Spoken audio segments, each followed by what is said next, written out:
for a design is like creating a billboard and now putting the font really tiny that people can read it. There is no point in doing that. So things like this balance creativity with functionality to make sure it is of use to people.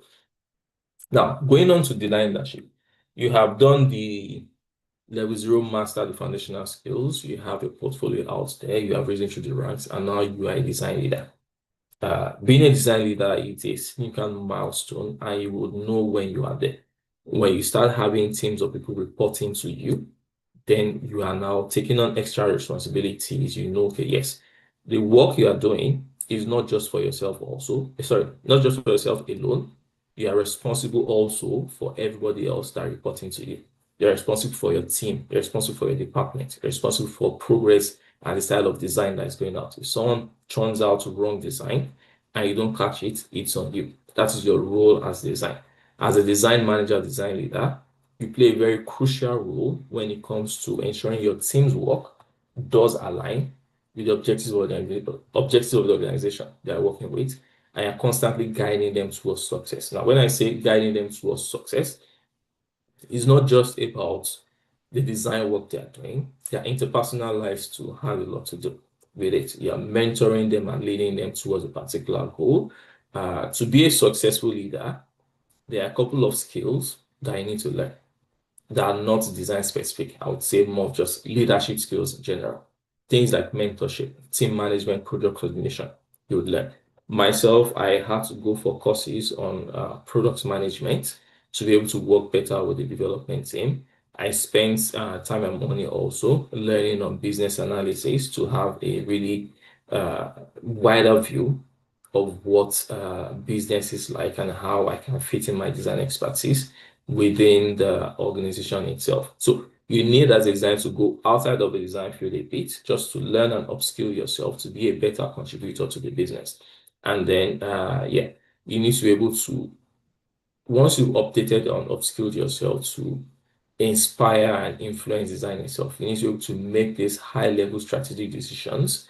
You need to be able to communicate effectively such that when you're speaking, people can understand you and really see where you're coming from in positioning design as a driver for growth on the business. As a design leader, you will guide your team, you will guide other teams also, because you're going to be working with departments. Think of yourself as working with other high-level designers, sorry, high-level managers within the organization. So as a CDO, you're working with the CFO.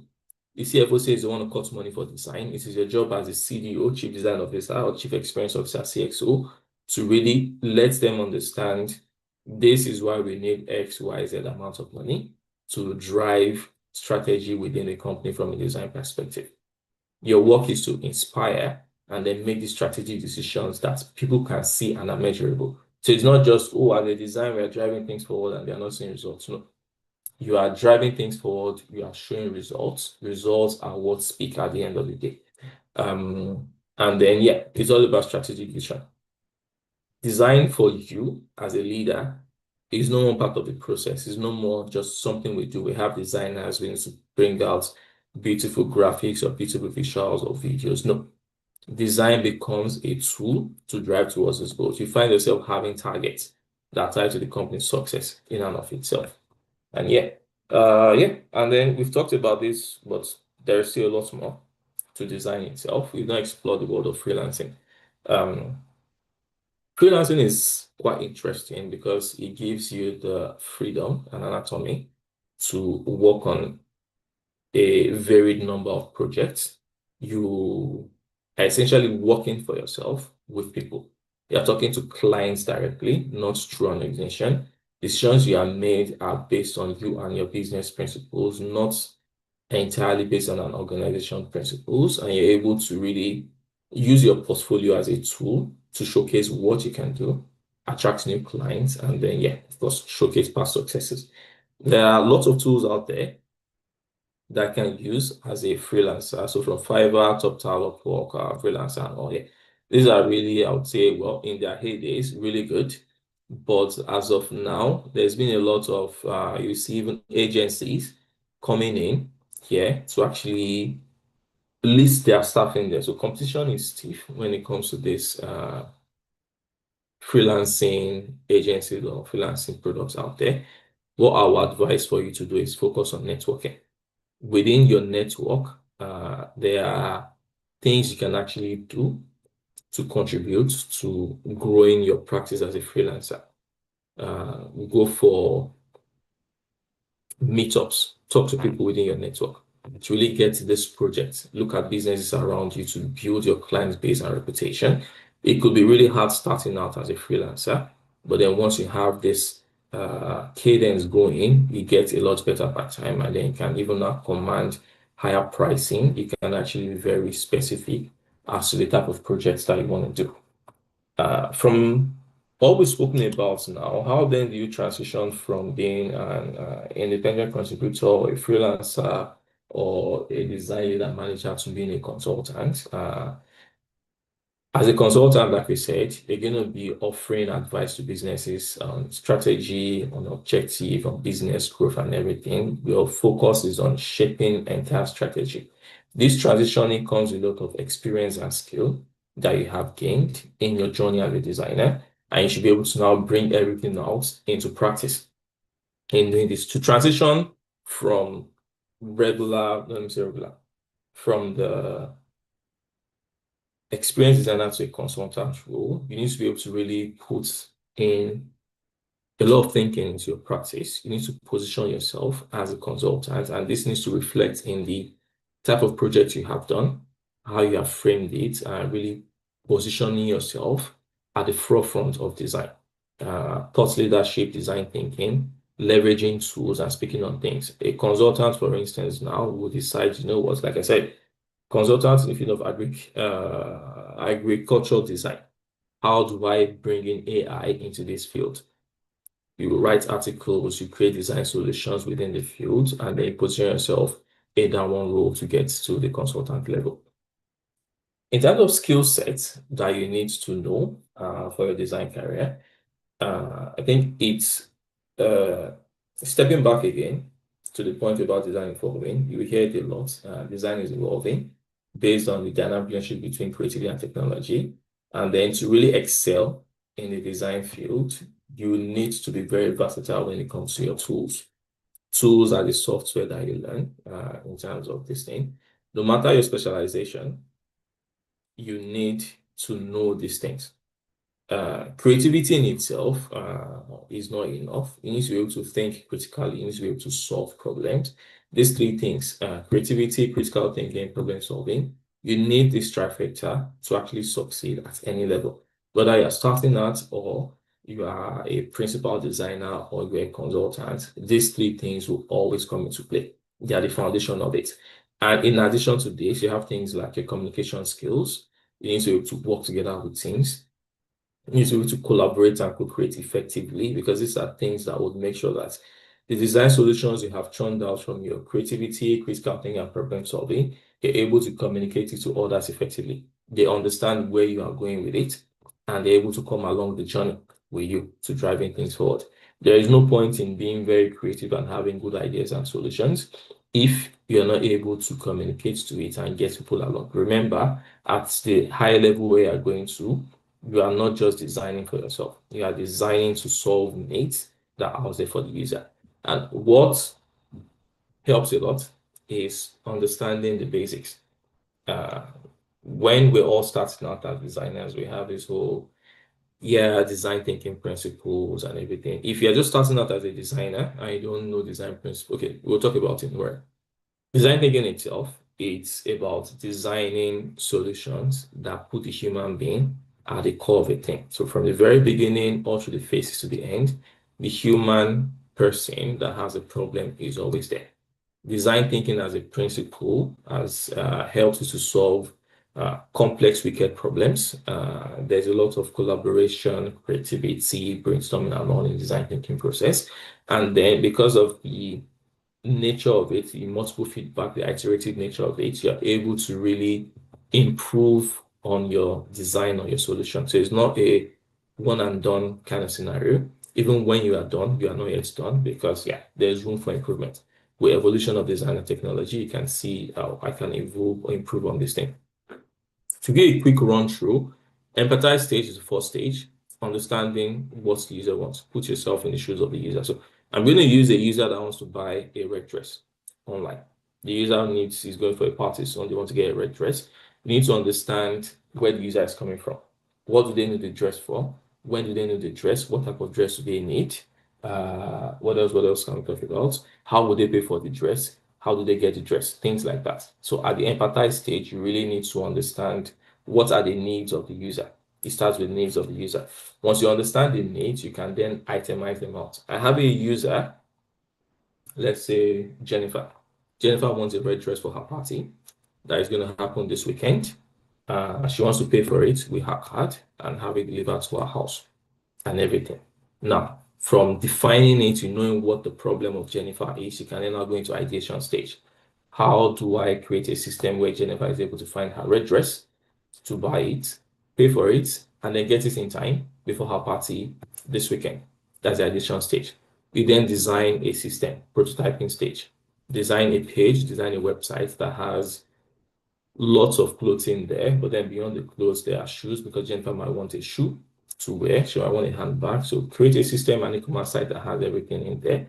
And then give it to Jennifer to test. And then Jennifer goes there, starts looking through all the products you are putting there, all the dresses in there. She says, no, I want just a red dress. I'm not interested in any of these things. That's the feedback from prototyping stage. You go back into ideation. How can I make it better for her? So putting a search bar, allow her to really filter for only red dresses. Go back to prototyping, talking to Jennifer. Oh yeah, this is it. You can use the search for dresses only. You can filter for your size and it says, yes, I don't want bright red color. I want a muted red color or burgundy red. So you're going to back into defining an ideation stage, putting filters for color, putting filter for sizing and all those things. Do you get to that solution where you know, okay, yes, Jennifer can go and just type short red dress, size 5, and boom, it gives her the result. Once you have this, you can then push it out and then test with Jennifer. And then beyond testing with Jennifer for the red dress, your system tests it with Samson that's looking for a blue t-shirt or Collar that's looking for a brown tennis shoes.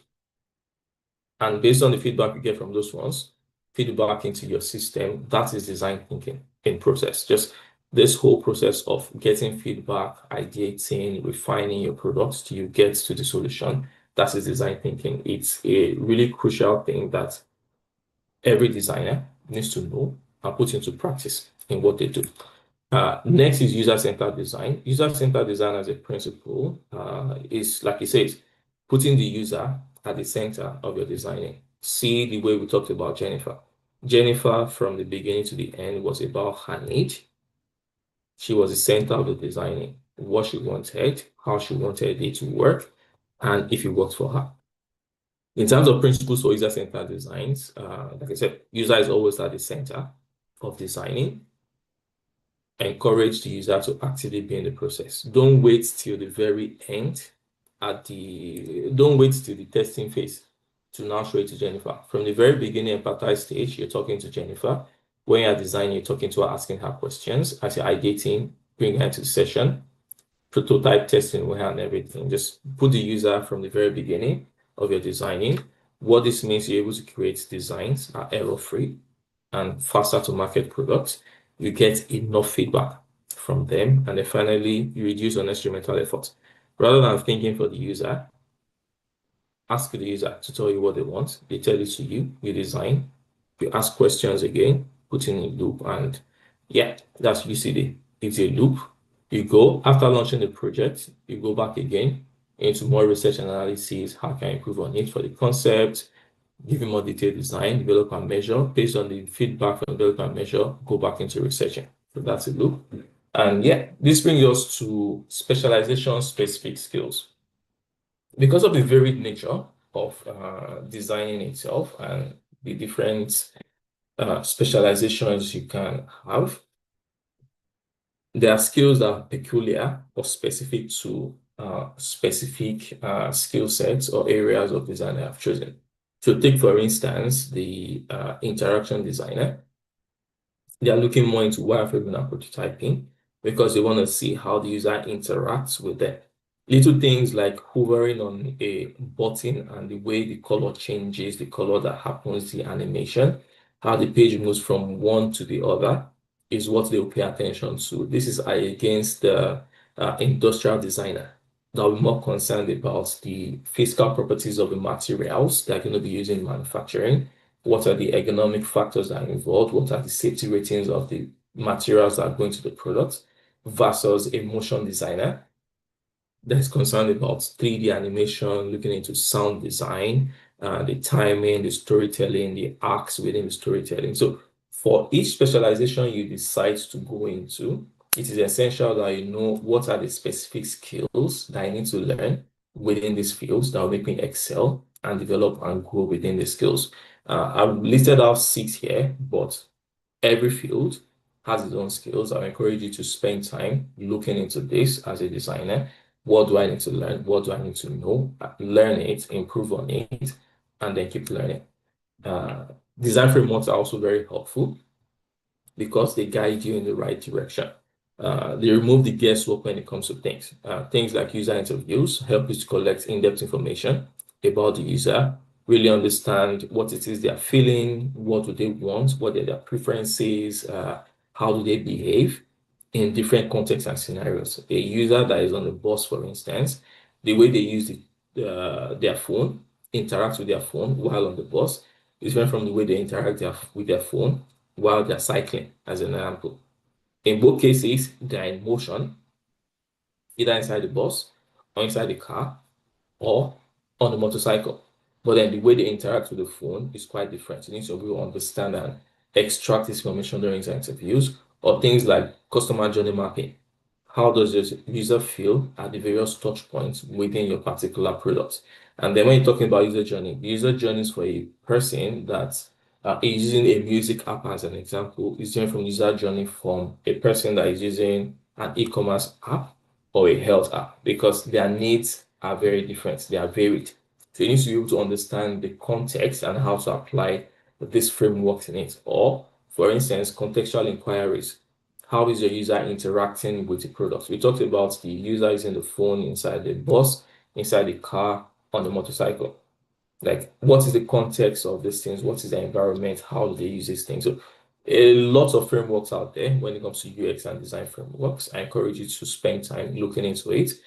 You don't have to do everything in one day. If you have a project that is upcoming, just spend time. What frameworks will help me to actually get the best within this project in terms of the outcome?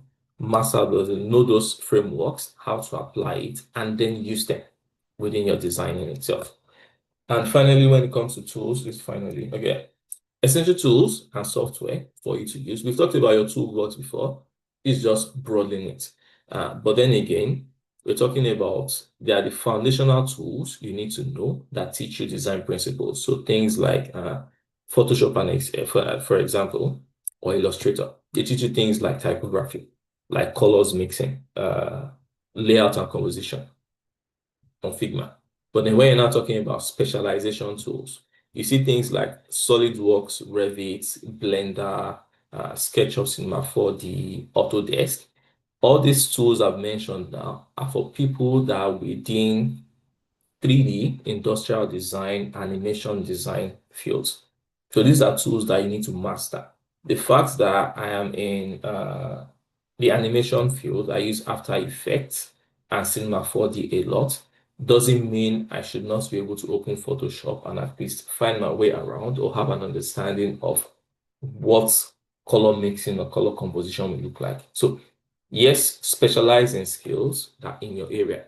For me now that I do product and growth design, I spend time a lot in Figma, in Sketch, but then at the same time, I find myself opening up Procreate on the iPad just to sketch out my ideas and my thoughts and paint it to see what's going to look like. Say, for instance, I imagine, oh, okay, one project I'm working on currently is how do we translate the usual form onboarding, so onboarding filling multiple forms, let's make it into conversational AI. That you just AI is asking you questions and you're answering questions without the form itself. So things like this, when ideas come to my mind, I open Procreate, just sketch it out, paint it, color it, like it could look like this, and then later go back into Figma to bring it to life. So be specialization specific skills, know them, but also know adjacent skills that will help you. There you go. You don't have to know everything. For instance, I have no idea how Blender Rhinoceros Cinema 4D works because I do not need it. But then when it's time to use it, I have adjacent tools like Fusion 360 that I know a bit about that I can use to get me there. So don't know everything, but the ones you are going to be using every day, specialize in it and learn adjacent ones that will just get you along the way to what you want to do. And then, yeah, designing by the numbers. What this means, design has gone beyond, like I said, pixel pushing, technical designing. They are going more with, you see a lot of data coming into design now. There is a science behind design, and then science we know as a field is a lot of empirical evidence. It's a lot of numbers that I have to work with. So things like user behavior, A/B testing, you need to know. I have created several variations of this design. How do I know which one is best? A/B testing is a framework you can use. Now, A/B testing will not come out and tell you this is a number. A/B testing will show you numbers of users that have interacted with it. How do I translate these numbers into the outcome and solution? How do I target users? How do I reframe the data for data visualization so that they look a lot better? How do I drive or design for growth using numbers? These are things you need to know because they would help you a lot when it comes to cross-functional working with different things. And in my experience, what I've noticed is when it comes to designing, a lot of people think they know design. And then if I people arguing with you, oh, we have to do this particular way. I saw somebody somewhere that they did this way and everything. Data is that weapon that you have to win or to get your point across every time. If you're able to show them that, guys, this is what the data says, this direction we need to go, you spend less time arguing with people and their opinions because data always wins. And in designing by data is not just about numbers. It's not that the number now replaces your creativity. The fact that they said people like a button, but the fact that 100 people click a button that plays front and center on your screen that doesn't go anywhere doesn't mean that is what you need to do. There needs to be that creativity. The numbers helps you to enhance it. If your data shows that people are clicking a lot on this button, it might be because the button is red. It might be because of what you have written in it. Now, how do you get creative with using this button? For instance, looking into the onboarding form project I spoke about, we are going into conversational AI. Yeah, data shows one thing, but then how do we ensure that this shift now, because general trend shows people are going more to conversational AI. This shift from forms to conversational AI for onboarding, how do we ensure that it does work? How can we get creative with the design to make sure we just don't, I don't know, destroy everything at the end of the day? And then, yeah, in designing by data, know your metrics, know your KPIs. Especially with the marketing, they'll tell you a lot of marketing, click-through rates, conversion rates, usability scores, and things like that. You need to know your design numbers too. What's your usability score? Accessibility measures, an example. User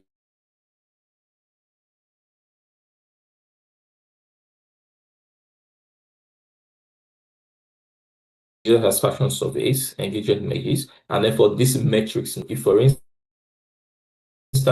your page has a high bounce rate, what do you need to do to improve on the page design to reduce the bounce rate?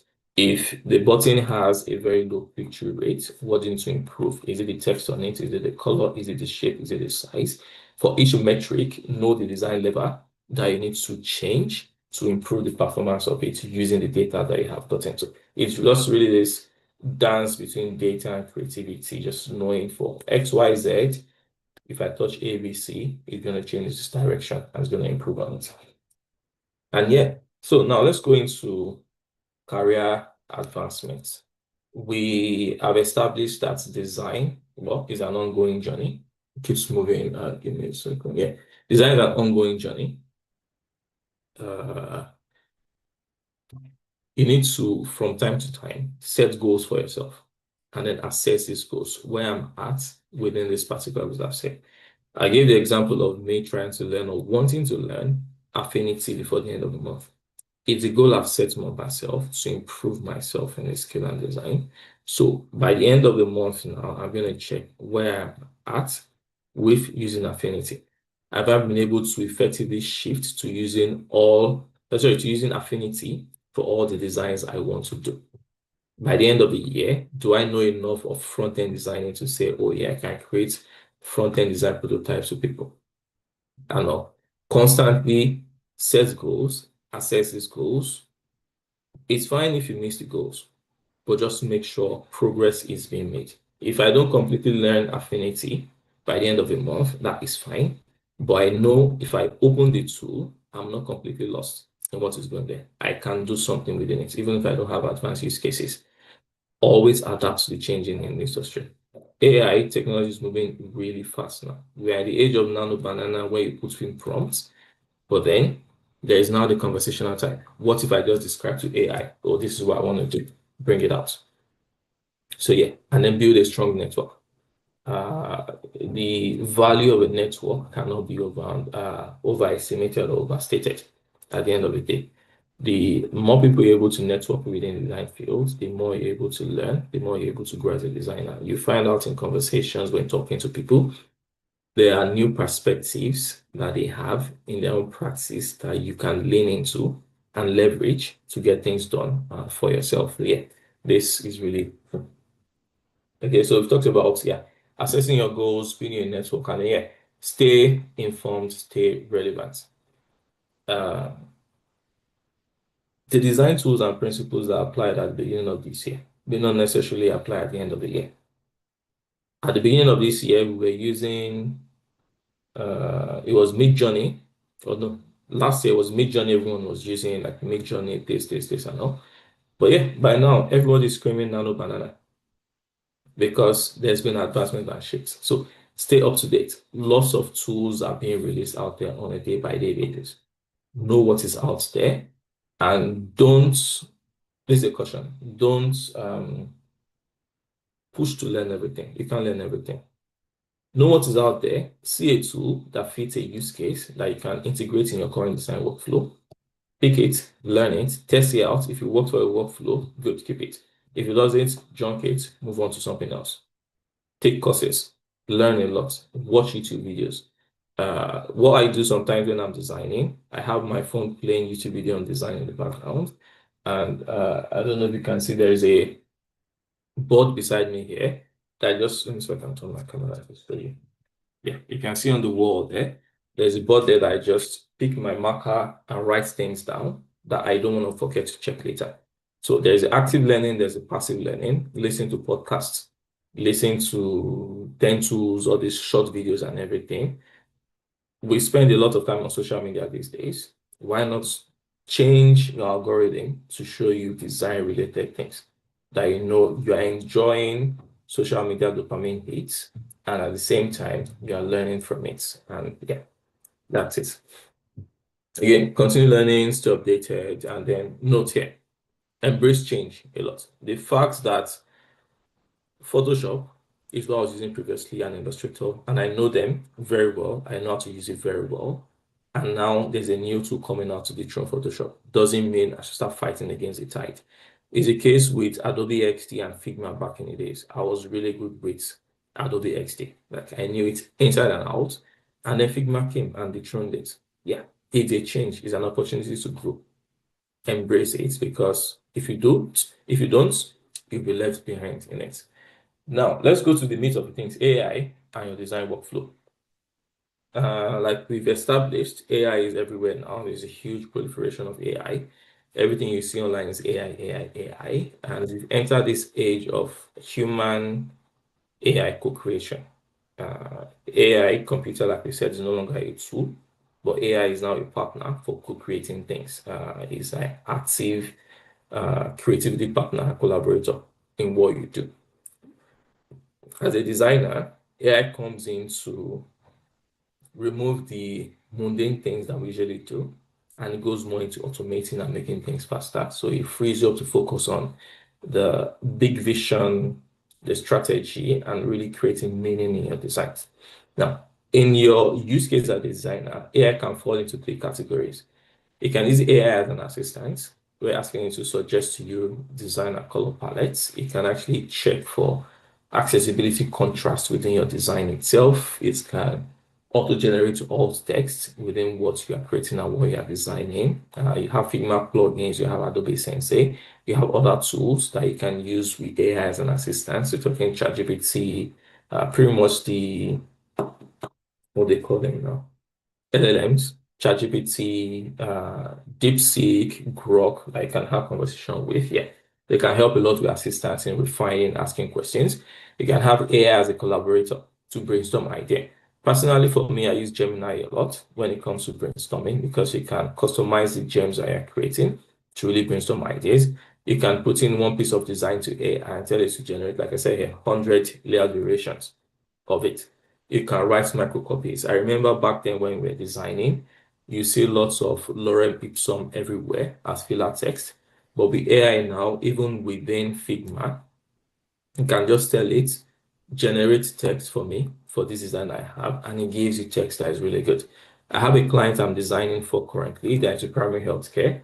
Their current website is very sparse when it comes to design content. So what I did was to copy everything, put it in AI, and say, okay, this is what I'm doing. This is the layout of the new pages, generate content for the page. And yeah, it gives me copy that is in line with what they are doing. Like the client is not even changing it again. I'm having to beg them that this is AI generated content. Please review it. Let's update it. They say they're fine with it. So I can't force them. So yeah, AI can help a lot with collaboration. And then when it comes to generating, we see it everywhere.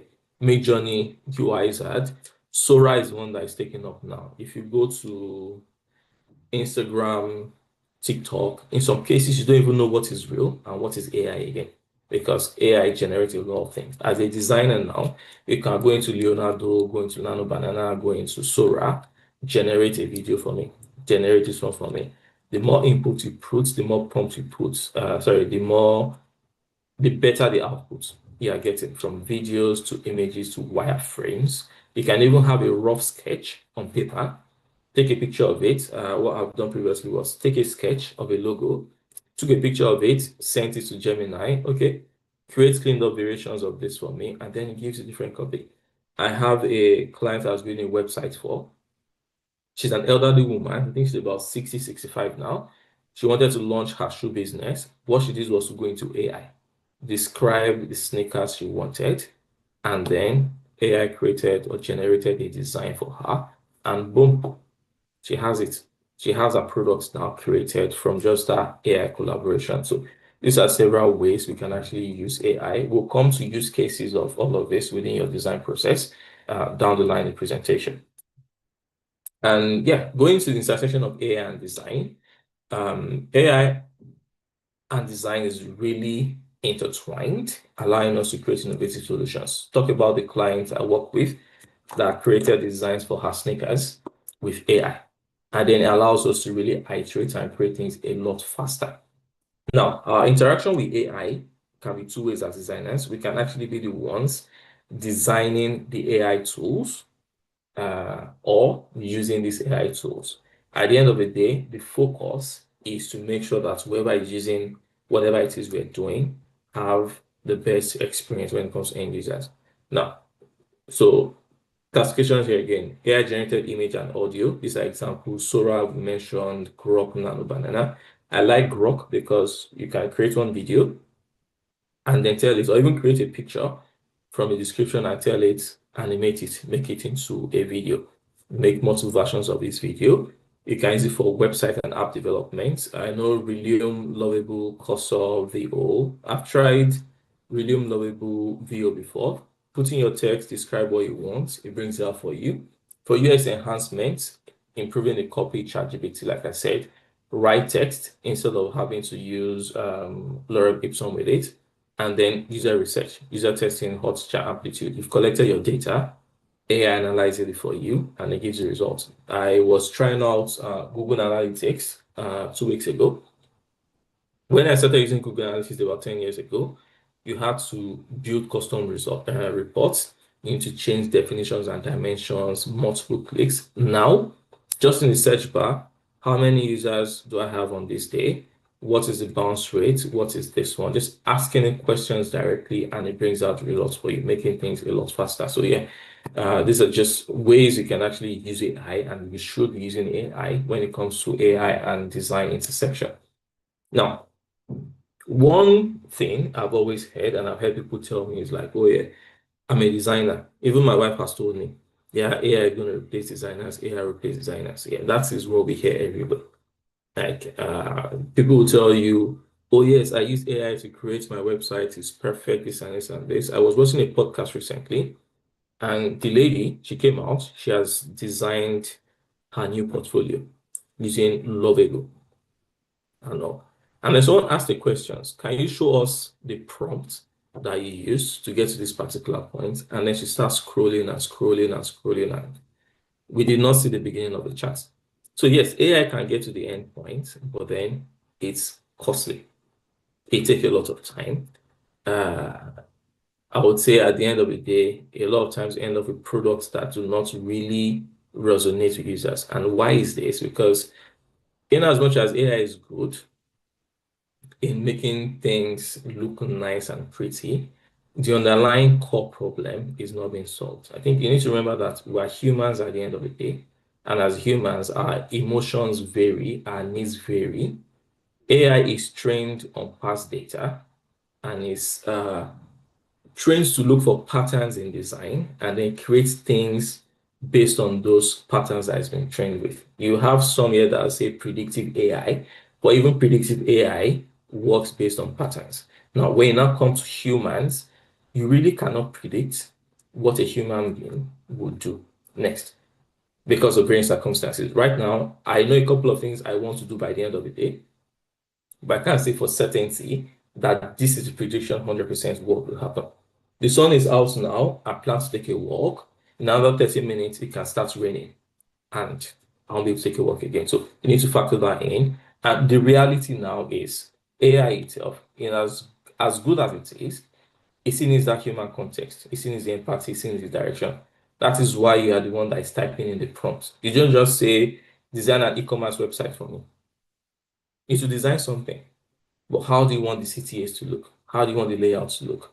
You need to guide it in that direction. You need to guide it to create that perfect website for Jennifer that wants to buy her red dress. So it's AI itself is a what to create, how to create it. But why are you creating a website for Jennifer? AI cannot tell you. You are the one that actually tells it. It gives you options, but then the final decision on what to do, you are the one that will say it. I don't know if you have noticed, I know some people say that AI always wants to be nice to you. And if you are nice to it, you get really not so optimal results. If you are mean to ChatGPT, it will give you better results. I know there are times when I've been frustrated working with Gemini before and actually scream at it like, what is this nonsense? Like, your job is to refine this thing. Your job is to do this. Don't just agree with everything I'm telling you. Just kind of like scolding is like I'll scold an assistant. And it tells you, oh yeah, I'm sorry, this is, and then gives you output that is way better than you had before. So yeah, just, I don't know, try it out and see if it works for you. But the bottom line is it's about evolution, not replacement. I'm a designer. I don't see AI replacing me. What is going to replace me, what is going to replace you as a designer is not AI. It's another designer that is using AI to create their work. You spend 10 hours designing one version of the logo, making sure the lines are okay, making sure the color works together and everything. Whereas I sketch a picture on paper, I snap it, send it to AI, create 100 versions of this logo. Out of the 100 versions, I pick 5 that I refine and send. Within that 10 hours now, you have created one version. Within 2 hours, I've created 5 versions and sent it to the client. So it's a designer that is using AI for their work that replace you. You spend time, you're designing for a client, and then you start hounding the clients like, oh, client hasn't given me a copy for the website. I don't know what to write. AI writes these things for you. Or even if it is products, You have the product of the client, and you're waiting for a product to send you photos and videos and photo shoot and everything. Use AI to generate these things and send it to them. In some cases, you're even able to command additional fees or money or respect from the client because you're able to make initiatives and incorporate AI into the work that you're doing. Yeah. When it comes to now actually incorporating AI into your workflow as a designer, what I have found that works for me, and I will share, is to bringing in AI into the double diamond way of working. I know we've talked about design thinking, we've talked about user-centered design. This is another framework for designing.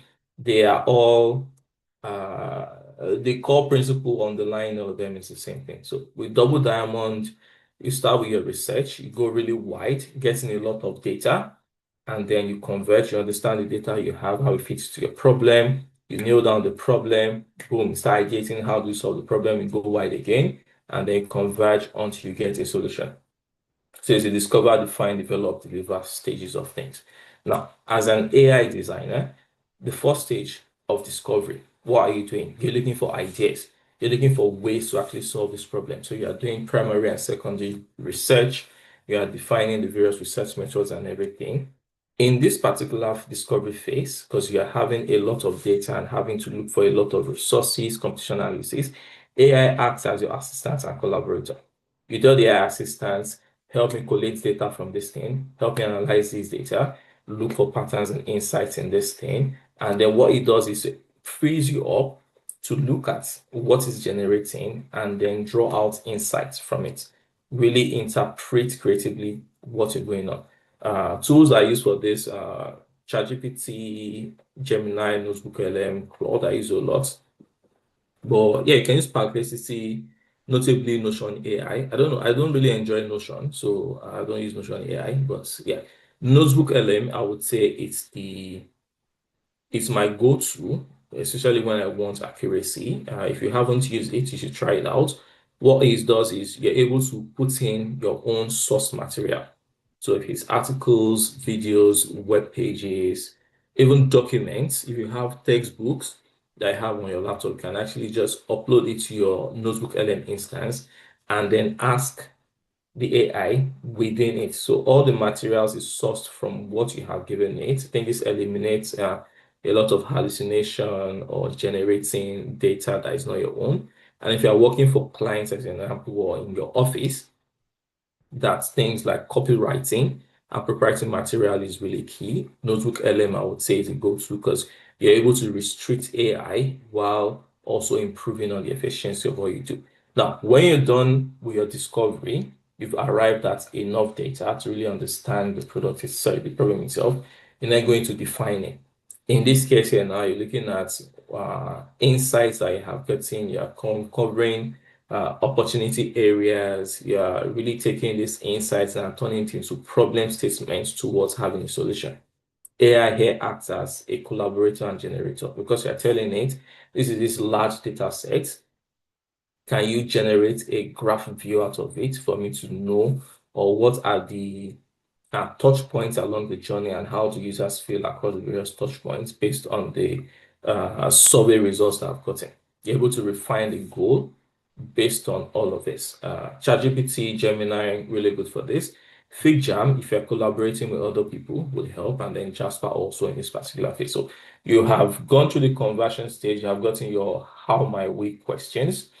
And then what's next? Start developing the solution. Now, AI is acting again as a collaborator and a generator because you have an idea of what you're doing, but then how do I improve on this idea? I know I want to have conversational AI within the onboarding process, going to AI like, okay, how do I model this thing? What layout works best? How should it be? Should it just be like a text back and forth exchange or just one text box for things like that? You can, with AI, co-create hundreds of versions or whatever design you're working with to arrive at the first one. What this does is you as a designer, it lets you focus on the creativity and strategy behind it. So you know these final three designs I have picked are actually creative enough and they're in line with the strategy of the business. You are working on you're working with AI on the project to define onboarding in my example. But then beyond the onboarding now, there are other aspects of the business that AI doesn't know. Maybe it's the tone of voice or the language or the brand colors, things like that are the creative aspects that AI doesn't know that you as the human now put in your input. You can use UiZard, Galileo, Figma AI, Midjourney a lot, Runway ML, all of these things are generative tools that can help you to actually really iterate and become a lot of faster till you get those ideas that you are looking for. And then once you hit that particular point that you have like designs, you can then now go into delivery phase. I have 5 versions of my design. I can now start testing it. You use Maze user testing to get which one resonates best with the user. You go into Figma dev mode to see how do I really tweak these particular things? How do I generate micro interactions that will improve on the experience? How do I repeat handoff effectively to customers, improve the performance, maybe based on speed, maybe based on size? How do I really ensure that the color scheme I've used aligns with the broader tone of voice and perspective of the brand? Like I said, Maze, Copy AI, Framer, Figma Dev Mode helps a lot with things like this. At this stage, AI is an assistant, a collaborator, a generator. Depends on you how you want to use it. This is there for you. And yeah, that's it. Now, navigating the future of AI design itself. I'll say 4 key things that I've highlighted here. Number one, to understand, sorry, not number one. What you need to understand is we've talked about the double diamond. AI is not just a stage within it. I say, it's only when I'm ideating, I'm looking for ideas that use AI. No, put AI in every stage of the workflow. I'm generating ideas, use AI. I'm creating variations, use AI. I'm testing my products, use AI. Make AI your assistant within the entire process. And how to do this? Number one, you learn the basics of AI. One thing people say a lot is how to write prompts. For instance, if I write a prompt that says a picture of a person holding a Lego piece, yes, it will give me a picture of a person holding a Lego piece, but it could be anybody. It could be an adult, it could be a kid, it could be male, it could be female, it could be black, it could be white, they could be wearing a swimsuit on the beach, they could be wearing a suit in the office. Or it could be a market woman holding Lego. It could be any number of things. But then if you said it, create a Lego of a child holding Lego pieces, playing with toys in the living room. They're on the floor, the couch is white, the rug is yellow, TV is on in the background. Like the more you refine the inputs, learning the basis of prompting as an example, the more or the better the results you will get out of it. If you're creating a video and ad also, like give me an ad of a person that is putting body cream on her body, this and this, describe the color of his skin, describe the lighting, where it's coming from, describe the effect and everything so that you get better results from it. And as you do this, you realize that you have more results. It deepens your collaboration with AI. If you are not sure, what I do sometimes is I want to generate an image as an example. I take the image, plug it into AI. I want to create this image, write a prompt for me that will get something like this. It gives me a template prompt, and then I'll go edit parts of it. Okay, the person should be wearing a green dress, not a red dress. So I change the red dress in the prompt to green one. The person is holding a pen. I change the pen to another one. If a person is wearing a shirt with a particular logo on it, I upload the logo with the prompt and saying the person has this logo on their dress in this particular place at this size. So collaborate a lot with AI. It can actually help you. If you are not sure, ask questions. Ask it questions. Think of AI as this assistant that knows everything. That I can tell it, go and do X, Y, Z. What is X, Y, Z? Ask XYZ. It's going to be very valuable, but always make sure that you are the one making the final decision. And then upskilling. Learn the tools as they come out. So like I said, you have the AI tool chest or toolkit. Look into it. Like this particular tool, I'm talking Affinity and Photoshop now. Affinity is out. I can decide to stick with Photoshop, which is fine. But then Affinity allows me to do pixel designs, illustrative designs, animation design all in one tool, rather than going for Photoshop, Illustrator, After Effects. So why not? Let's learn Affinity. Another new tool comes out. I try it out. It's not working for me. It doesn't fit in my workflow. I drop it. Sketch Adobe XD now. There are tools on the same part with Figma, but they don't fit to my workflow because Figma does everything they can do. So there's no point spending extended time learning those two because I have one in my toolbox chest. What I'm looking for at the moment now is a tool that can generate videos effectively for me. So once I see a video generation tool, I start trying it out. That's why I'm using Grok at the moment. Try it out. Does it fit into the workflow? Okay, good, it does. Put it in your tool chest. And then move on to another one. If a newer one comes, try it out. If it works, replace the old one, move on, and then learn to adapt a lot. Adapt, stay on top of trends, continue learning, continue learning. Even if you don't have a project ongoing that I can use a tool for, pick it up, see how it is, try it out with your existing project. I have done this particular project. How can I improve on it using AI? Things like this are the ones that are going to give you or keep you ahead when it comes to your career itself. Now, going into the designer's journey from day zero to we're doing 0 to 24 months. 1 second.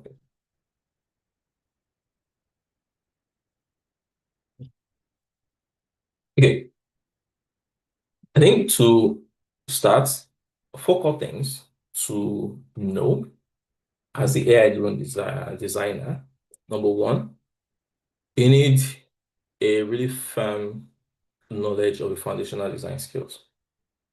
Things like visual hierarchy, color play, typography, accessibility in design. You need to know it. Otherwise, excuse me, when you tell AI to give you a UI wireframe, for instance, now, if you don't understand the principles of layout within the design, you might think it's nice, but then when you roll out the design itself, it doesn't work. And you're wondering why it's not working. AI can do everything, or it gives you things that are not accessibility friendly. So you need to know your foundation as a designer. Before you even say, I want to start designing with AI, I would advise learn the basics, foundation, master the foundations of design, and then you can then go. You can use AI to help you in learning, but make sure you're learning. And then the design principles. We've talked about design thinking, human-centered design, we've talked about double diamond. Start incorporating these things into your workflow. It is easy to say, oh, someone wants me to design a website for them, and then I just start sketching and sketching and sketching. No. Purposefully go through the motions. Where do I start from? Empathy stage. Why do you want this thing? And then going to defining, prototyping, testing. Just go through the motions stage. Use these principles within your design workflow. And then, because it helps you to, if you're just using AI doesn't know. AI will skip steps. You tell it, generate this thing for me without context, it's going to just go to the end of the line and send it out. But it needs to go through the motions. Okay, I'm building a website. This are the problems faced by the client. And then let's ideate or let's brainstorm on solutions to the particular problem. What is out there? And then based on what is out there, what is the best solution from the ideation? You put into it, okay, based on these solutions of arrived at, create prototypes. You create prototypes, execute prototypes. Okay, test these prototypes based on this. So even in your AI designing, make sure you go through the design principles workflow and then tools mastery. Know your tools. The tools are your tool chest. Know them, know how to use them, make them work for you. Add new tools, remove obsolete ones, interchange and all, and then layering AI itself. In the process, like I said, know when and where to use AI in it, but don't, for instance, say I want to use AI for the entire process itself. Personally, I still do not use AI for creating sketches and wireframes because the ones I've tried is more of a hassle than actual results. I spend 1 hour trying to write prompts to get a wireframe out. At the end of the day, what I get is still very far from what I need. And I have to spend another 2 hours refining and tweaking what AI has done versus just designing from scratch. But then when it comes to ideation, when it comes to writing content, I use that a lot in my workflow. So layer it effectively, layer it step by step in it. You don't have to do everything at once. I have to do end-to-end designing with AI. No. The one that is most comfortable and efficient for you first, until you find a tool down the line that you know this particular AI does this segment effectively, and then you're good to go. And that takes us to the shift now. As a designer, we said we are moving from the computer as a tool to more as a collaborator. You're no longer going from pixel perfect building because AI can do it already. So your value now as a designer is curating.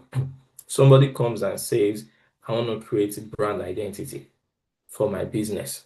Your job is to guide AI with prompts, give you context and everything. When you get it, you refine the idea that you get. And then amongst the multiple variations that is created, select the one that solves the user's problem, the one that actually hits the nail on the head when it comes to the goals and missions and principles of the client that has come to. All of this you are doing with AI. So you are no longer the one doing all the creating and designing and everything. You're not the maker. Your job is just to curate things. What is out there? Okay, I want to create this thing. They said the brand colors is yellow as an example. I spent time browsing Pinterest, like, oh, this. I like how they have used yellow. Get all of this together, put it into AI. Okay, these are the samples I want. Give me ideas based on this user's problem. What could the design look like? Modeling after the design style of these things. So your job is not the making now, it's just a curator. You think of yourself as the director of the orchestra, telling, okay, you do this one, you do that one, until you get the results that you want.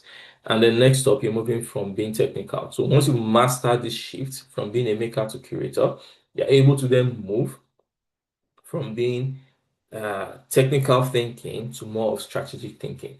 As a technical thinker, you're spending 80% of your time on the technical things. The boxes should align. The design image should look like this. The text should look like this. I should write the copy like this one. And then very little time, 20% is spent on research.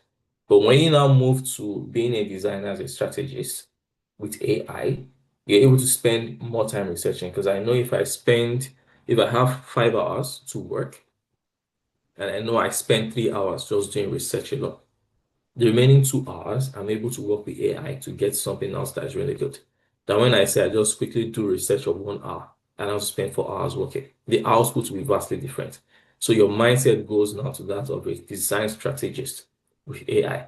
80% on research, understanding what the problem is, and then by the time you start churning out things, execution is going to be flawless for it. Now, what does a new AI power toolkit looks like? Uh, Split into four, well, according to the four stages also of the double diamond design thinking process, everything. Stage one, when you're dating and researching, example, Miro Assist, Doctor, ChatGPT, Claude, there are tons of them out there that you can use. Pick what works for you. So it helps with brainstorming, data synthesis, generate persona. Previously, I remember generating personas then. They're thinking, okay, what do this person like? Likes, dislikes, who is this person? How many children they have? No, just this is the problem. I want to build an e-commerce site targeted at pregnant women between the ages of X, Y, Z. They live in certain region, blah, blah, blah. Create 10 personas for me. You'll be surprised at what you get. And if you create a finish and you say, okay, you know what? This segment is missing. Challenges, problems they face based on accessibility or distance to hospitals that are close by to them or maternity centers. Add that in as a constraint and boom, it turns it out for you. You're able to better understand the problem than if you decide to do it yourself. So these are just a couple of use cases for AI in terms of idea generation and research. And one thing to understand is AI has access to the rest, all of the internet. So you can even go down as deep as being location specific. I want this thing for people in this particular region. And then how does it differ region one versus region two?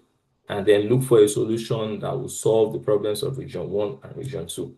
All on ideation, all in AI, speeding up your workflow. And then once you have this now, you can then go into generation. I have this particular idea. Okay, generate a design that solves the problems of one, two, three based on this. So you're able to really rapidly wireframe. You are creating components. I have my button now. with a radius of 10 pixels. Okay, how will the button look from 12, 16, 20, 24, 22 to use a pillow? Should I use a pillow pack button? Should I use a square button? Should there be shadow or no shadow, bold text, this and this? Input everything in AI and then it gives you all the variations of the components that you have. So Figma AI, Figma AI, UAs are just examples of tools that can do this. Generate prototype, share them. And then now going to visuals and content within your design. Gone are the days, like I said, of Lorem Ipsum. Nobody wants to see Lorem Ipsum. No client wants to see Lorem Ipsum. If I see your design and I see Lorem Ipsum, I just think of you as a very lazy designer. Now you should be able to generate actual copy that can even go into production for the users because you know them, you know the problem, you know what you are solving for. So you have to use AI to generate it. You should be able to use AI for mood boarding. For instance, in the example of yellow branding we wanted to do, you can just put in a couple of things together and then say, okay, create a mood board out of this for X, Y, Z problem.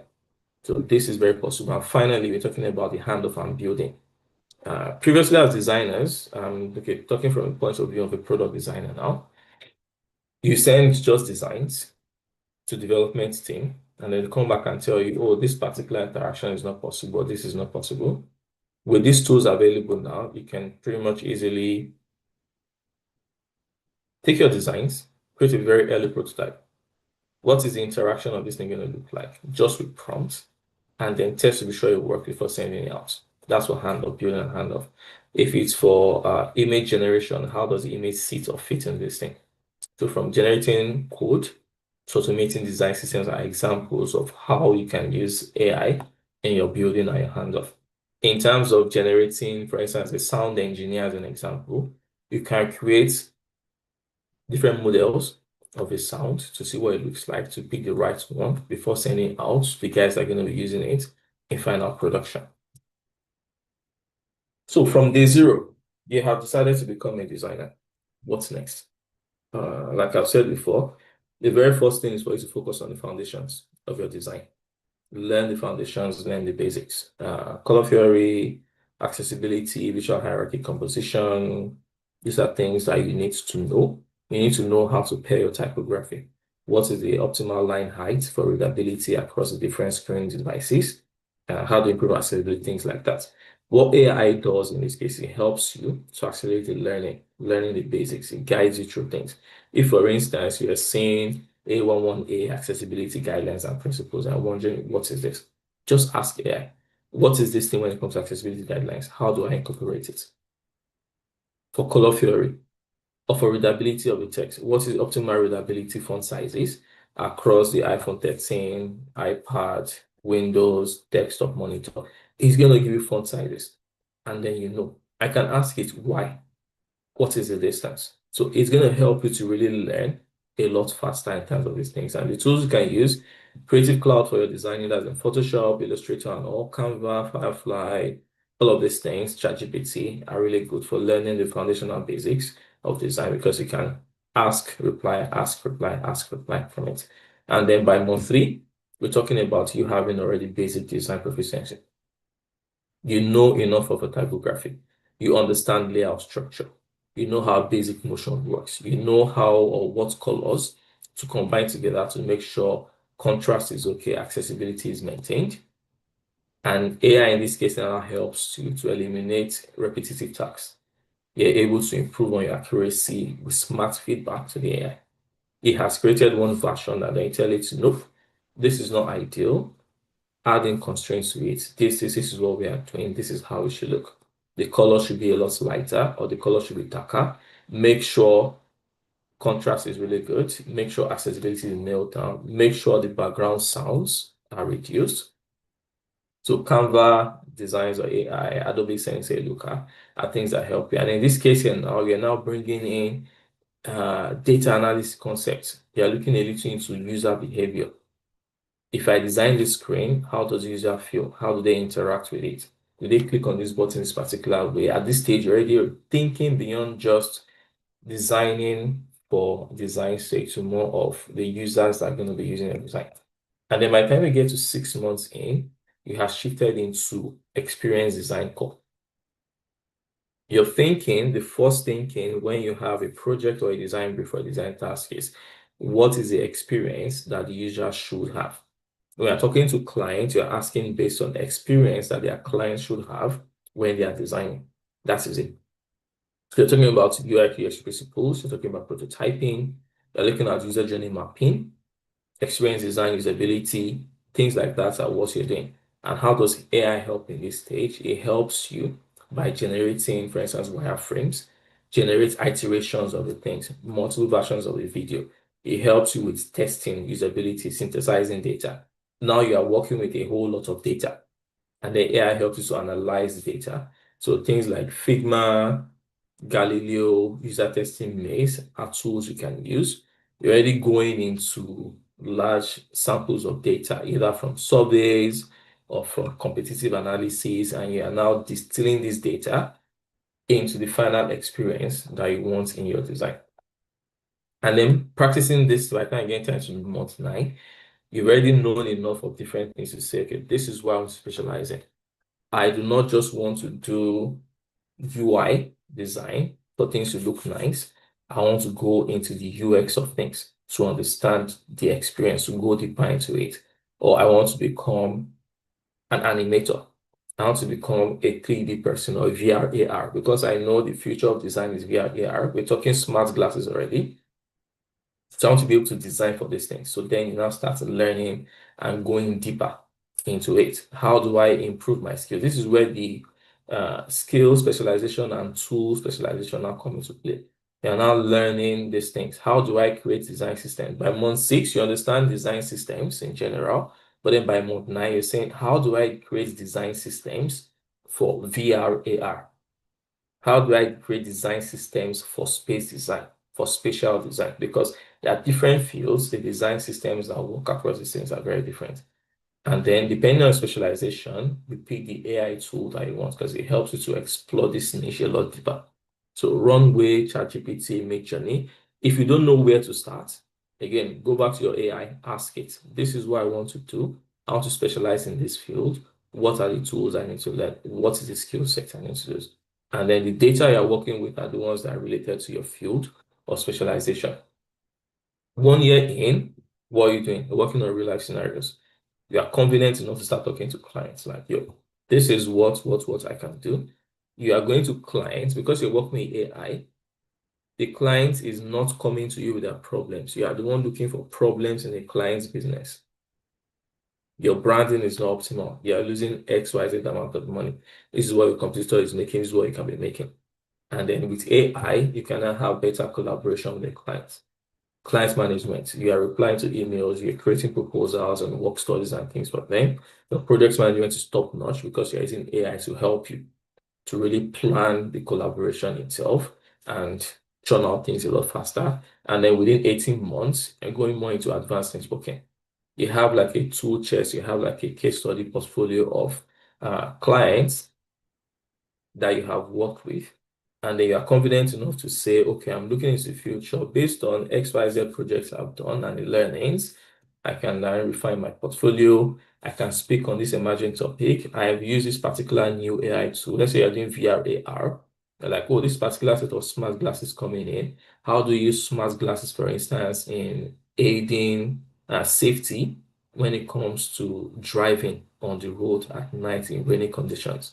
Can we layer on, or can we have, instead of the smart glasses, can we have a smart windshield as an example? Just experimental designs and then using AI to really bring in this experimental ideas to life. You are collaborating, you are experimenting, you are talking to people, you are just putting out ideas out there in terms of things. And then within 24 months, it's about thought leadership.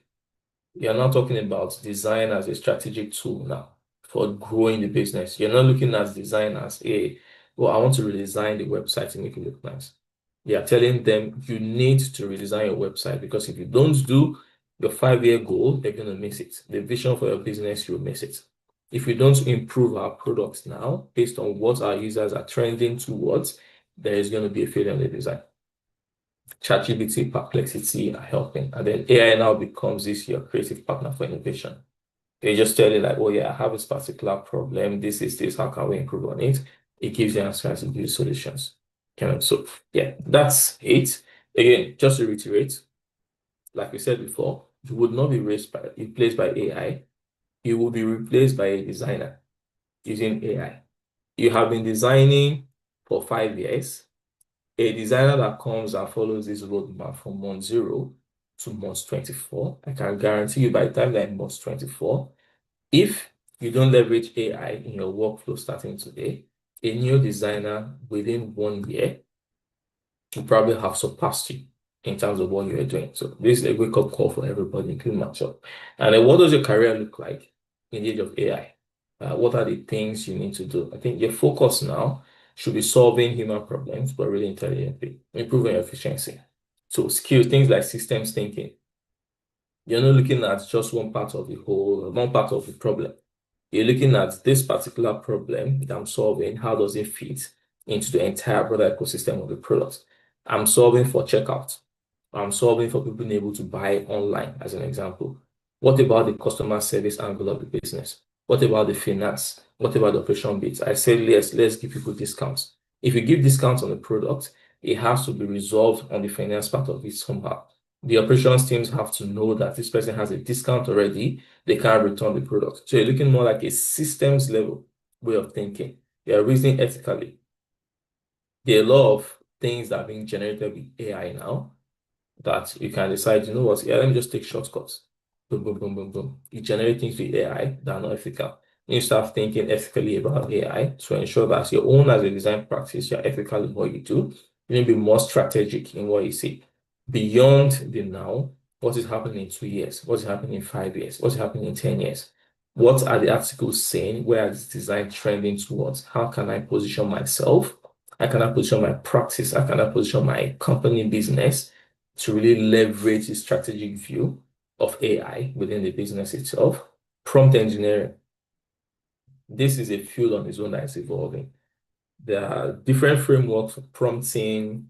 I'll say for you as a designer, figure out what works for you. Like I said, what I do is I put in a picture of something similar that I want into AI, describe this thing for me. It describes it, I refine it, I put it back in, I get results for what I want. And yeah, AI is going to get, when it comes to generation, a lot better. So, and the way we are dealing with it is prompts. Right now, we are typing in prompts. Very soon, conversational prompts are going to take over. And then you're able to describe what this is what I want. That means you have longer prompting. You have conversations. I don't know if you have watched Iron Man, the way Iron Man discusses with Jarvis. I mentioned we're going to get in that phase soon where you're just talking and speaking and without mouse or keyboard, you're just speaking to the system and it's designing everything you want. There is the possibility of that happening very soon. And the collaboration now between AI and human becomes a lot better, but it is on you as the designer to be the human touch in between to make sure what you are churning out has a soul. It's not just AI slop, AI for AI. Your designs have empathy built into it from the very beginning, and they are tested to make sure they understand and it meets the user needs. Your new focus, okay, like I said, is empathy. AI has only the experience. AI doesn't understand the context. Like I said, it's trained on patterns. So it's a monkey see, monkey do scenario. You tell it you want X, Y, Z, it gives you X, Y, Z. You need to give it context. You need to be able to no, AI can feel the frustration of the user, but you can feel it. So you need to describe it to get out the best results. You're no longer a problem solver. AI is now the problem solver. Your own is the problem finder. Look for the problem. There is a system that has been designed already. How can I improve on it using AI? How can I define this problem? Why is this thing this way? There's the five whys paradigm or Ishikawa. It's an operations principle, Ishikawa diagram, root cause analysis, five whys. Why is this thing red? And they tell you it's red because you want people to see it. Why do you want people to see it? You want people to see so that they won't stumble. Why are people stumbling? Why are they not seeing it? Can we better design it? Can we even move this thing away from here entirely? Rather than painting it red, why not just remove it and redesign it such that people don't even need to pay attention to seeing it, and instead they're able to enjoy their life in this area without saying, oh, caution, something is here. Ask why every time. Ask AI why also. Why is this in this way? It gives you an answer. Why is it this way? The more whys you ask, the more insight and understanding you get in how to use it. And then you can now start thinking strategically. AI itself on its own cannot, it can tell you I'm building a 5-year plan, this and this and this and this, but then it can't really align this plan with the core values, with the changing market positioning, with things that are happening. Otherwise, just except you want to build your own LLM on your own. But then it is now your job to really align all of these things. Think strategically in terms of the inputs you are given. What is the strategy behind this? Where are we guiding or where are we moving towards it? You are in the driver's seat, so drive it. And again, accountability and ethics.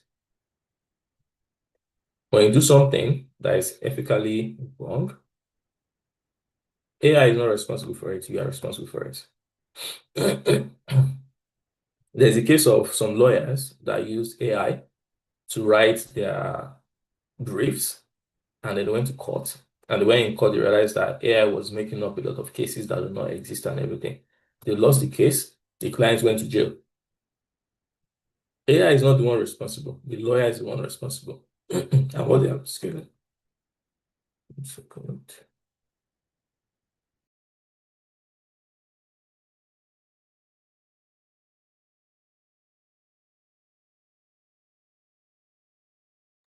Yeah, sorry about that. Yeah, I'm saying AI is not the one responsible. They are the ones responsible for using AI. So in your use of AI, you need to be very responsible and be ready to take accountability for things that you design and you churn out. There's a lot of fake news proliferation out there. A lot of times I don't even spend time on Instagram videos again because you can't really tell what is real versus not real. As a designer, you need to use AI responsibly and ethically. Okay, so don't be the one that is using AI as a purveyor for fake news or events that didn't happen. And then, yeah, in wrapping up, we've spoken a lot about things. I think it's been 1.5 hours now.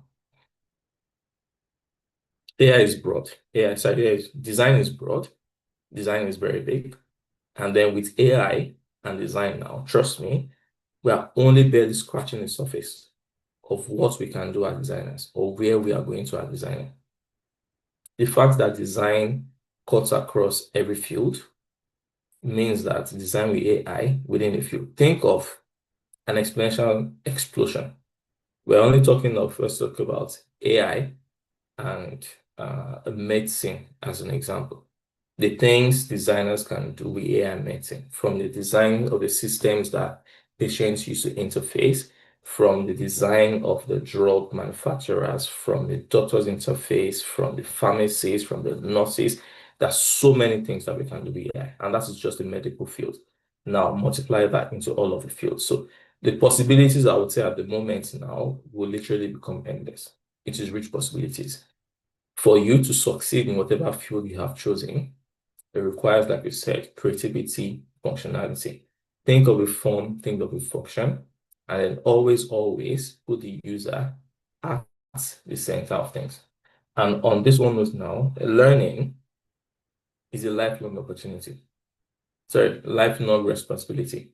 I've been doing design for 15 years now, and I still have to learn every day because new things are coming out. Otherwise, if I don't, somebody in primary 5 or secondary school is going to take my job from me, and I don't want to be jobless. So yeah, keep learning every time, every stage of a career. It's learning, as they would say, learning never stops. You always learn. So why not just learn? And like I said, stay connected. It's not just, oh, I have new contacts and everything. I know people.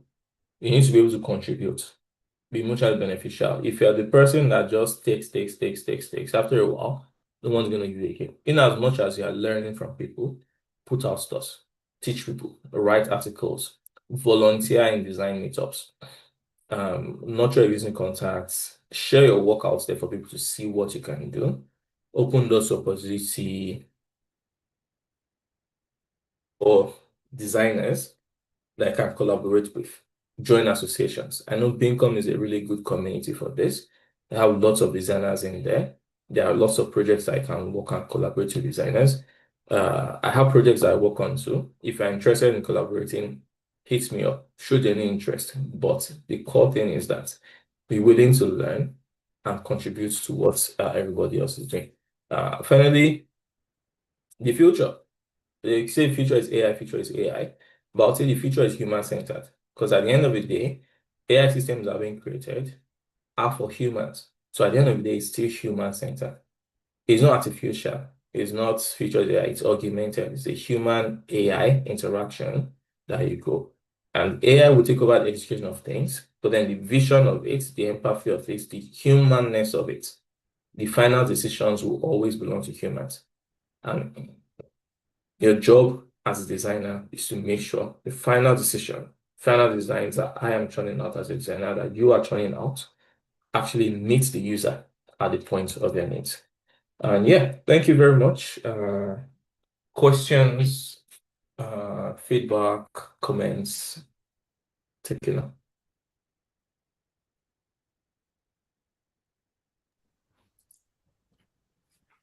Hello, can you hear me? Yes, I can hear you. All right, thank you, sir, for that wonderful presentation. I really learned a lot, like from the beginning of how design was and how design is now, we are now using AI in the world of design. Thank you for the wonderful presentation. And I hope you all learn one or two things, everyone. Please, you can drop on the chat. And this is now the time for question and answer. If you have any question, is either use the chat or you can raise up your hand and pick. All right, thank you. So, yes, and I need more people. That was the presentation for you. You can also speak also.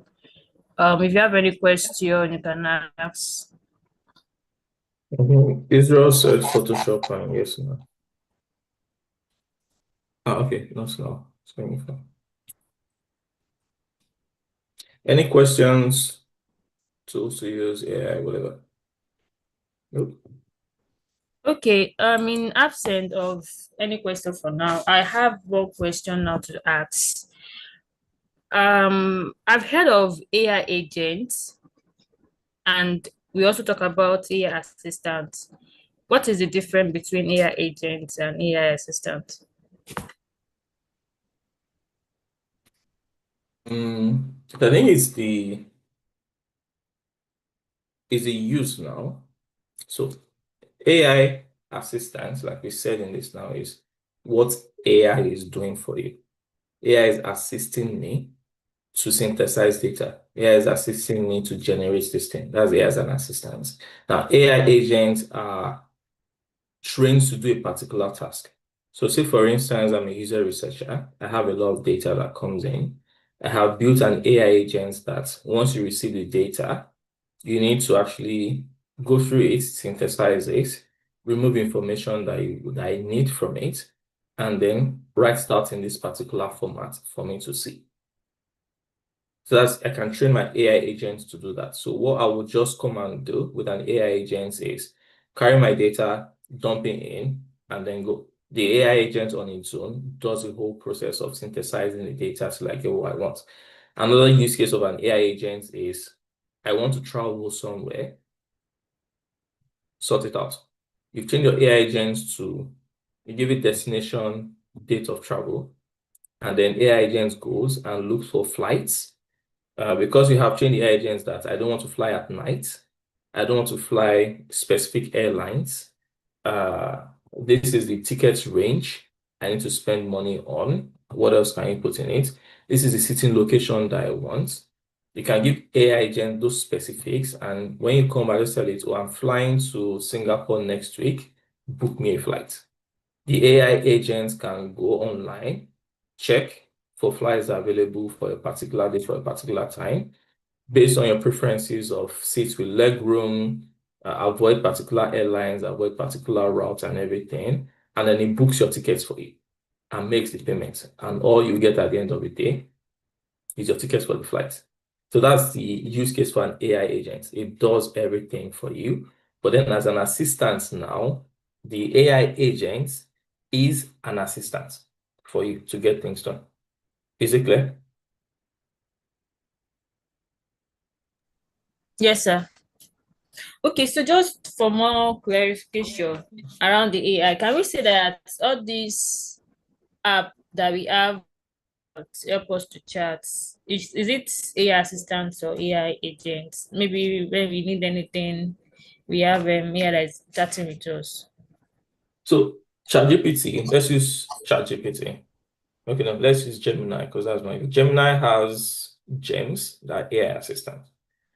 The Gemini itself or ChatGPT is not the agent or the assistant, but you can create your assistants or agent. Sorry, scratch that. Gemini ChatGPT is not the AI agent, but within ChatGPT, you can create an AI agent to help you with a specific task. And in the role now, the AI agent is playing the role of an assistant. So I can go into Gemini example and create a gem. One that I'm using currently is to write case studies and all. So inside the specifications are like, your role is to write case studies for this particular field for projects. This is the format, blah, blah, blah. And then that particular agent is a case study agent. You can create an agent like I do also for writing articles. It doesn't mean Gemini is an AI agent, but within Gemini, you can have AI agents. And then the concept of having multiple agents now is now using AI as an assistant to help you. So Gemini can now be your AI assistant for copywriting, for article writing, the same way Sora can be your AI assistant for generating videos. Is the distinction clear now?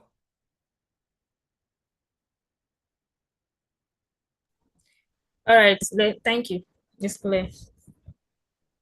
I have Okay, a question from Mohammed about Affinity. yeah. Yes, Affinity is free, but with the AI agent inside, I'm not sure. I know there's Canva AI. Just give me a second. I'm opening it now. So the AI agent inside, I don't know if it is free. I know there's talk somewhere where they say uh, you need to have Canva Premium, something to be able to generate and all. But I can't really answer now. I would say, like I said, just use it. Use it and see if it is free or not, and you get things out. Okay, I open the app now. Let me see. Can you see the screen? Affinity screen. What screen can you see? Yes, I can see it's going on. Like a black Yes. screen. Yeah, so use the generation in there, but let's try it out.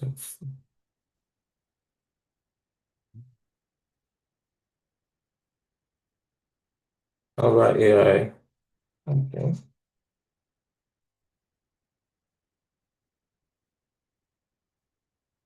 Yeah, so you need to pay to use the AI within Affinity. And yeah, Canva Pro. So any tips, pointers for me? You mentioned learning it this coming month. Man, YouTube videos. I'm learning affinity with YouTube videos. I'm just watching videos of what people have done and how they're using it, and that's what's helping me for my AI learning. So if I go into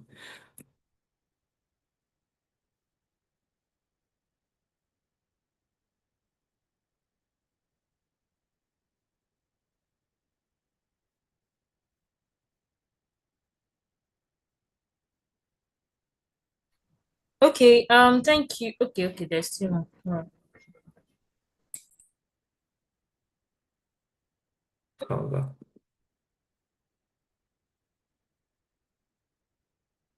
Yeah, so this is it. Canva Affinity tutorials, and then you have a whole lot from specific use cases to removing background to listicles, 10 things you need to know to, I think there was one I saw, yeah. See, this is like a full 2-hour tutorial on getting started with Affinity. So things like this that I just spend time watching. For me, because I don't have much time, I'll watch something like this that has like every tool I need within Canva to know how to use it. This one now, I use Illustrator a lot and Affinity. I watch it. What can I do? Things like that. So yeah, just play around with it till you get the answers you want. And watch videos are nice. Okay, cool. Michael, you have your hands on. Go ahead, please. Okay, yes, sir. Good evening. Mm. So my question is, you said something about ethical use of AI. So my question is, what are unethical ways to use AI? Because I believe the you using AI agents is unethical because you are like just dumping data for the AI to generate, and then the AI is doing all the work for you. Because there's this product I saw. Um, Sarah is building like a puppet AI that generates someone for you're speaking. I feel that kind of AI, you are just the AI is doing all the work, and then I feel it's unethical. But as much as the product is good, but I feel it's like you are not really the pastor is not doing anything. The media guys, they are not doing anything. They are just they are just using AI to generate Bible verses, and then it's coming up very fast. Yeah. So yeah, that's my question. So I saw the AI for pulpits, whatever also. I think one thing is when it comes to ethics, yeah, um, there's the question of where do you draw the line, what is ethical versus not ethical, and what is responsible and everything, legality versus ethics also.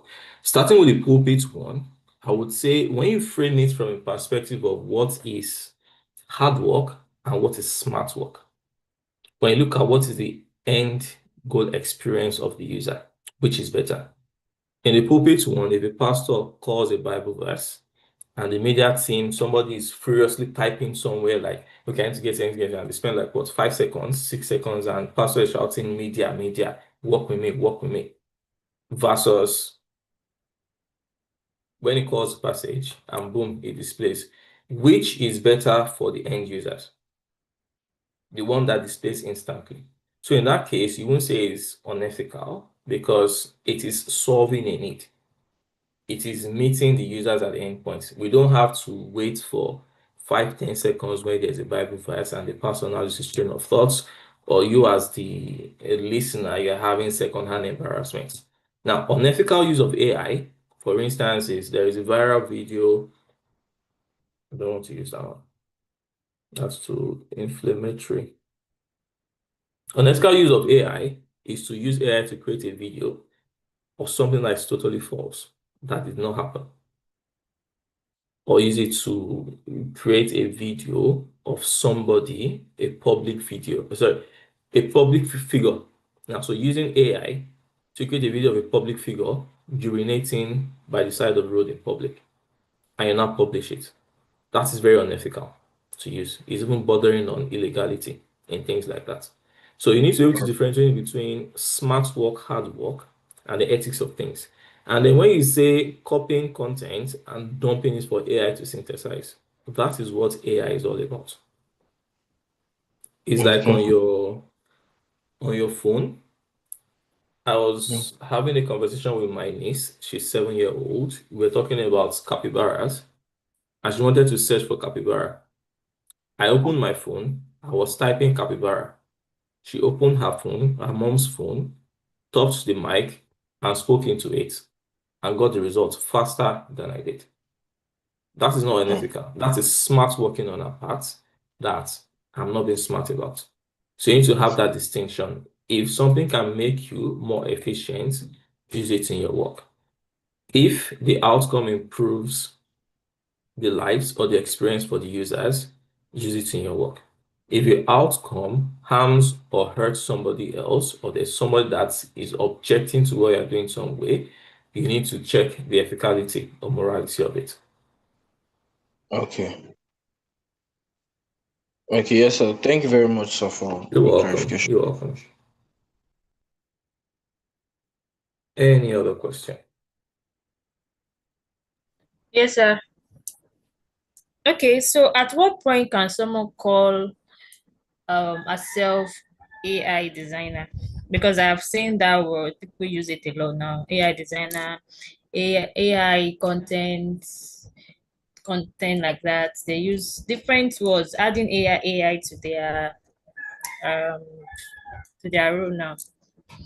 Yeah. There is no hard and fast rule. Anybody can call themselves whatever it is they want. If you want to call yourself AI designer now, yeah, go for it. Do you use AI in your day-to-day work? If you do, then yes, call yourself an AI designer. If you have at any point in time used Gemini, ChatGPT, Sora, Leonardo to generate images, if you have used AI to write copy, if you have used AI in Figma to replace content or build wireframes, you're an AI designer. So put it there. But then make sure that whatever it is you have put there, you're able to back it up with action. If I call myself an AI designer, I should be able to demonstrate the fact that I'm using AI to speed up the efficiency of my work and output to improve the experience for customers. But yeah, if you've used it, put it there. But then again, it's become a buzzword, like you said. Everybody's putting AI this, AI that in there. You need to also be careful to strike the balance that is not just AI, but then is what we are getting out of it. Yes, sir. Thank you. Do we have any more questions? Any more question? You can say yes or no, so we know.